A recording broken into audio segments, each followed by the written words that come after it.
Con questo spettacolo, il Sindaco Pescatore, sicuramente stiamo per vivere una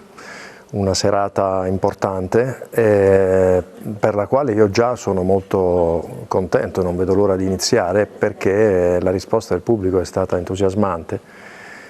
Un teatro così grande, praticamente già quasi tutto pieno. E questo è importante da segnalare perché non si tratta di uno spettacolo facile, di uno spettacolo leggero, di intrattenimento normale, ma si tratta di uno spettacolo di teatro civile, se vogliamo definirlo, ma comunque un teatro che racconta una storia che va raccontata, che va conosciuta, sulla quale riflettere, perché porta con sé dei valori importanti. Parla di un uomo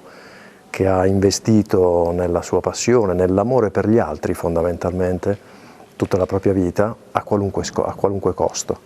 E questo è qualcosa che vale la pena oggi ascoltare perché ci aiuta a capire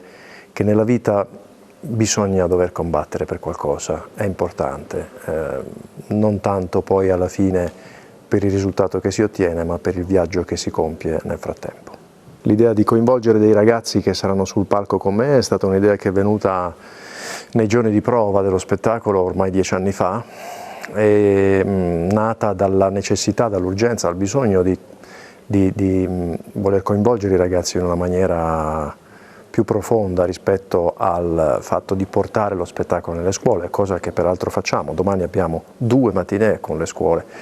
quindi è un'idea che non soltanto aiuta i ragazzi a capire la potenza del teatro, la bellezza del teatro, quanto il teatro può aiutare loro a conoscersi meglio, innanzitutto, e a conoscere meglio il mondo,